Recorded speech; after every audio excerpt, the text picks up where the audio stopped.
Well, hello there, everybody. We're continuing to vlog our way through the Advent season.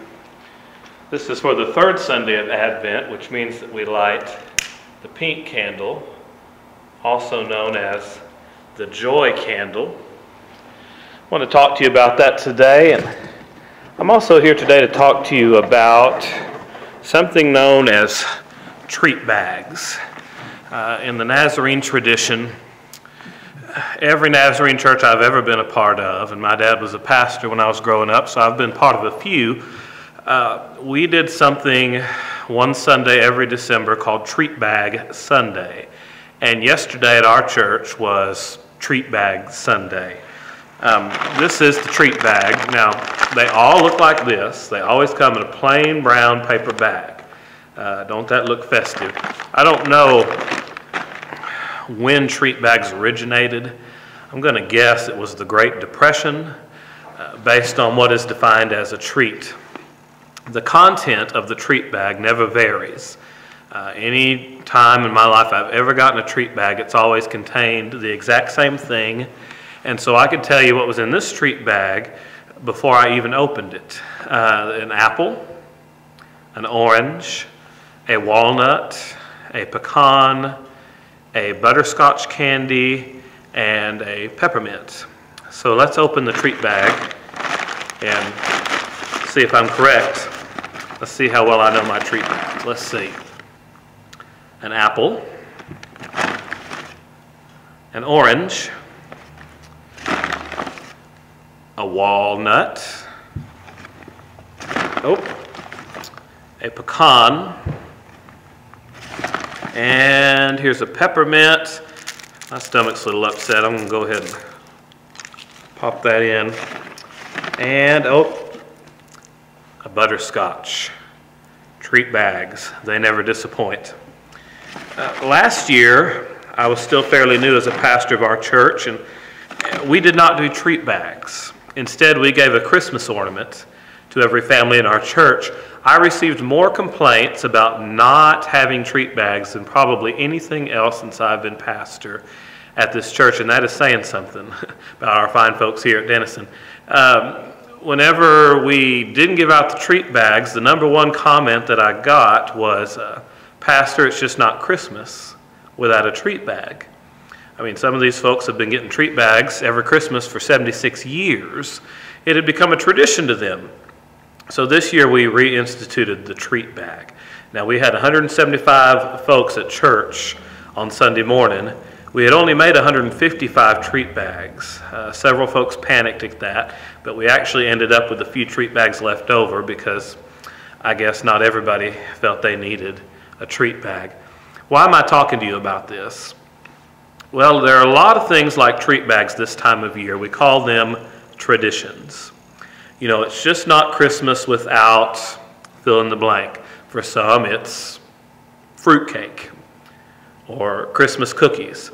For some, it's decorations, kind of like the tree we talked about last week. I guess for me, it's just not Christmas without the songs. You know, whether it's the fun songs like Jingle Bells, or Grandma Got Run Over by a Reindeer even, or it's the ones that we sing in church, like Silent Night, Away in a Manger. It's just not Christmas to me without the music, and I certainly have my favorite holiday CDs that I like to listen to during this season. The Old Testament reading for the third Sunday of Advent this year was Isaiah 35. There are two beautiful pictures of singing painted, two great word pictures. The first one at the beginning is of the desert bursting forth with life and song, the desert literally singing. We sing the same songs in church over and over again, and so they're easy to memorize, at least in the kind of churches I grew up in. We had our little handful of songs we sang, and so they get stuck in your mind. But I have found you don't really learn to sing until you're in the desert. Songs I had sung all my life, like How Firm a Foundation, or Joy Comes in the Morning. I didn't really learn those songs until, well, about 2 years ago at this time, when I went through the greatest desert period I've ever gone through in my life. It wasn't until then that I could sing, if you've knelt beside the rubble of an aching, broken heart, when the things you gave your life to fell apart, you're not the first to be acquainted with sorrow, grief, or pain, but the Master promised sunshine after rain. Hold on, my child, joy comes in the morning.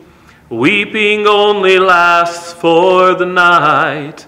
Hold on, my child, joy comes in the morning. The darkest hour means dawn is just in sight. I had sung that song in church growing up my whole life, but I didn't learn it till I was in the desert. The other word picture in that passage talks about the redeemed, those who have been bought from slavery by God, walking in this highway called holiness and singing together. I just imagine a day is coming when the people of God who have learned to sing in this desert existence that we live in now, that is often very dry and barren, will march into the kingdom of God singing, "Joy to the world, the Lord has come." We can't really sing that song now and mean it because the Lord hadn't come yet in his fullness, but one day he will. We won't be able to sing it then, though, unless we learn it now. If you're going through a desert during this Advent season, just keep singing. Oh, and don't forget to treat yourself.